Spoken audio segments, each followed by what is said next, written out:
وہ شخص مغرب سے کھینچ لائے تو سوچتے ہو اور مصر عابد آباد کی بغاؤں میں گونجتے رہیں گے، وہ جس کے بیٹے نبی کے سجدے کو روکتے ہیں، وہ جس کے بیٹے نبی کے سجدے کو روکتے ہیں، وہ جس کے بیٹے نبی کے سجدے کو روکتے ہیں، اسی کا تشہد میں نام آئے تو سوچتے ہو۔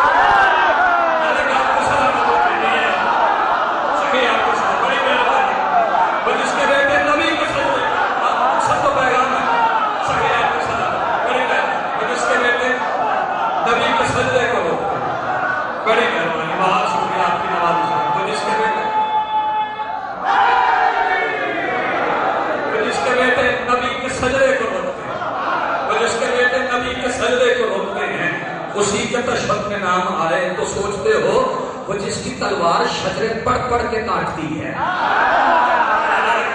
وہ جس کی تلوار شجرے پڑھ پڑھ کے کاٹتی ہے، بڑی مہربانی آپ کی توجہات ہو گئی، وہ جس کی تلوار شجرے پڑھ پڑھ کے کاٹتی ہے، وہ جس کی تلوار شجرے پڑھ پڑھ کے کاٹتی ہے، فلا اسی کی نسب بتائے تو سوچتے ہو وہ جس کی تلوار شجرے پڑھ پڑھ کے کاٹتی ہے، وہ جس کی تلوار شجرے پڑھ پڑھ کے کاٹتی ہے، ملا اسی کی نسب بتائے تو سوچتے ہو، ملا اسی کی نسب بتائے تو سوچتے ہو۔ آپ کی طبیعت مل گئی، جملے کہنے کا وقت نہیں، وقت زیادہ دینا ہے، شمع بزم سے روشنی ہے، انہیں سے ان کو ہی زیادہ وقت دینا ہے۔ چند اس میں آپ کو اور سناؤں گا، اس کے بعد وہ جملے مشاہد اور آپ سے اجازت چاہوں گا۔ ایک بات ذہنوں میں رکھیے، علی جن ولی اللہ صرف وہ پڑھتا ہے جس کی گردن کو رسی سے ڈر نہیں لگتا۔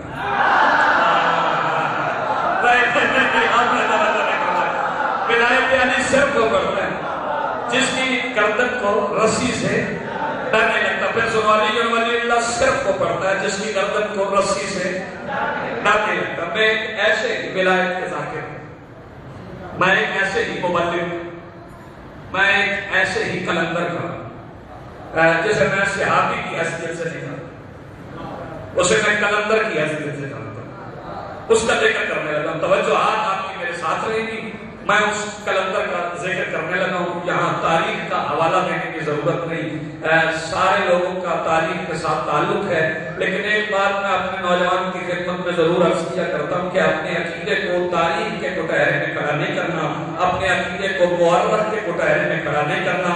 مورخ سے کہنا ہے اپنی تعلیم لاؤ، ہمارے عقیدے کے کٹہرے میں کھڑا کرو۔ جہاں تک میری تحقیق ہے، مورخ کے زیادہ تر دو ہی کام ہیں، یا بکتا ہے یا بکتا ہے۔ جب مورخ سے ہم نے عقیدہ نہیں لینا، مورخ سے عقیدے کی تفسیر نہیں کروانی، مورخ سے کہنا ہے اپنا عقیدہ لائے، اپنی تاریخ لائے، ہمارے عقیدے کی کٹہرے میں کھڑی کرے۔ میں کلندر کا ذکر کرنے لگا ہوں، وہ کلندر اگر آپ کے ذہن میں اس کلندر کی جائے سکونت آ گئی، اس کلندر کے رہنے کی جگہ ذہن میں آ گئی، تو پھر آپ کو بات سمجھنا آسان ہو جائے گا۔ پہلا مصرع اس سے پتہ چلے گا کہ کس کس کا ولایت کی پہلی اذان دینے والے ابو ذر کے ساتھ تعلق ہے، ولایت کی پہلی اذان پڑھنے والے ابو ذر کی صداقتوں کی خیرات کس کس کے عقیدے کے کشکول میں پڑی ہے۔ میں پہلا مصرع پڑھنے لگا ہوں، اسی سے مجھے اندازہ ہو جائے گا کہ کون معرفت کے کس کس سینے پہ بیٹھا ہے۔ ابو ذر اپنا تعارف کروا رہے ہیں، میں ابو ذر کا تعارف نہیں کروا رہا، ابو ذر خود اپنا تعارف کروا رہے ہیں۔ ابو ذر کہتے ہیں میں رمضہ کا حاکم کلندر ہوں، میں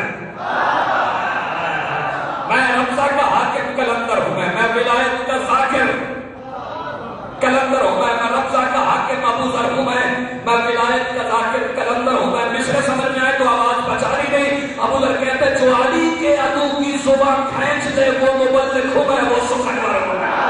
جو علی کے عدو کی زبان کھینچ دے وہ مبلغ ہوں، وہ سخنور ہوں۔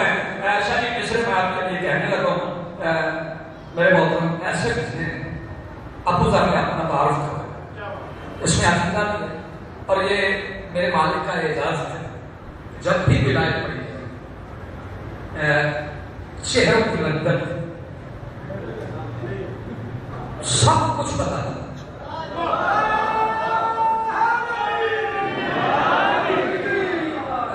چہروں کی رنگت، میں یہ اس سے اکثر پڑھا کرتا ہوں، اس کے بعد پھر اس سے یہ پڑھوں گا۔ ملتان کے فیض علی شاہ صاحب ہیں، ان کے یہ 4 مصرع ہیں، وہ کہتے ہیں دین کے پھول میں پھلنے کا سبب لکھا ہے، کربلا لکھنے کا مطلب ہے کہ سب لکھا ہے، اور یا علی کہہ کے ذرا غور سے چہروں کو پڑھو، ایسا لگتا ہے کہ چہروں پہ نصب لکھا ہے۔ مصرے آپ کے ذہنوں میں ہیں، میں بس چند مصرے آپ کو سناؤں اور حافظ صاحب کو ممبر دوں گا۔ عقیدہ پڑھ رہے ہیں، ابو ذر اپنا تعارف کروا رہے ہیں۔ ابو ذر کہتے ہیں میرا ایمان ہے جس کا ذاکر ہوں، میں اب روکنا بھی نہیں، انتظار بھی نہیں کروانا، آپ سے وقت بھی نہیں لینا۔ ابو ذر کہتے ہیں میرا ایمان ہے جس کا ذاکر ہوں میں، سرکار مصرے ایسے ہیں اگر پہنچ گئے تو ہر بندہ بولے گا۔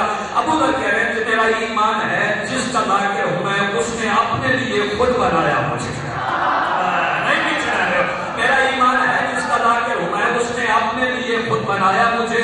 جو نسب جانچنے کا ہنر ہے مجھے، جو نسب جانچنے کا ہنر ہے مجھے، وہ خدا کی زبان سکھایا مجھے۔ جو نسب جانچنے کا ہنر ہے مجھے، وہ خدا کی زبان سکھایا مجھے۔ ابو ذر اپنا تعارف کرواتے ہوئے ابو ذر فرما رہے ہیں مرنے والوں سنو میں مرا تو نہیں، مرنے والوں سنو، بول رہا ہوں میرے ساتھ چلنا، مرنے والوں سنو میں مرا تو نہیں۔ زندگی نے کہا مجھ سے زندہ رہو، مرنے والوں سنو میں مرا تو نہیں۔ زندگی نے کہا مجھ سے زندہ رہو، کیسے مرتا بھلا یا علی جب کہا خود علی نے کہا مجھ سے زندہ رہو۔ ہمارے بات کو سلامت رکھیں، کیسے مرتا بھلا یا علی جب کہا خود علی نے کہا مجھ سے زندہ رہو۔ ابو ذر کہتے ہیں میرے رفضہ پہ جنت کو بھی رشک ہے، میرے رفضہ کو جنت پہ بھی رشک ہے کہ جہاں مالک دو جہاں آ گئے۔ عادلآباد کی سماعتوں کا امتحان، میرے رفضہ پہ جنت کو بھی رشک ہے کہ یہاں مالک کے دو جہاں آ گئے۔ میرے رفضہ پہ جنت کو بھی رشک ہے کہ یہاں مالک کے دو جہاں آ گئے۔ جب مدینے سے مجھ کو نکالا گیا، مجھ سے ملنے علی خود جہاں آ گئے۔ جب مدینے سے مجھ کو نکالا گیا، مجھ سے ملنے علی خود یہاں آ گئے۔ اس لیے آپ ایسے ہیں، ابھی میں نے کچھ چہرے دیکھے جو خاموش ہیں، سارے ہیں زبان متحرک ہیں۔ زبان کا متحرک ہونا ایک بات ہے کہ ولایت علی سن کے خوشی ہونا اور بات ہوتی ہے، خوش ہونا اور بات ہوتی ہے۔ خوش ہونے سے تو خوشی نہیں ہوتی، دل کی خوشی تو چہرے پہ آ جاتی ہے۔ بڑی توجہ سے یہ 4 مصرے سننا، اور اس کے بعد میں مصحف پڑھوں گا کہ جس کی کرسی سجے گی ہر ایک قبر میں، جس کی کرسی سجے گی ہر ایک قبر میں، اس نے آ کے لحد میں اتارا مجھے۔ وہ جس کی کرسی سجے گی ہر ایک قبر میں، اس نے آ کے لحد میں اتارا مجھے۔ آخری سانس میں وہ میرے پاس تھا، سانس لگتی ہے جس کا اشارہ مجھے۔ اب جن کا تاریخ سے تعلق ہے انہیں پتا ہے کہ ابو ذر کو مدینے سے نکالا کس نے تھا۔ نام میں نے نہیں لینا، اشارہ میں نے کرنا ہے۔ یہ اشارہ آپ کے ذہنوں میں رہے کہ نکالنے والا کون تھا۔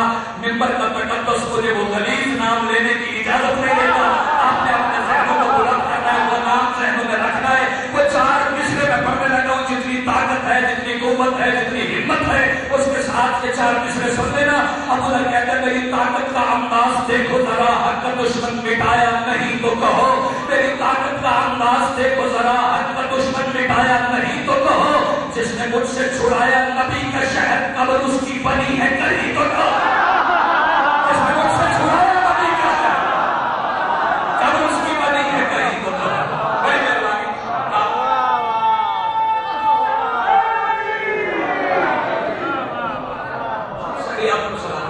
جس نے مجھ سے چھڑایا، ایسا یہ نعرہ سینے والا نعرہ، دل کے نعرہ ہے حیدری۔ یہ بات میری ہو گئی، آپ ہو تو میں اگر اجازت دیں ایک نوجوان کو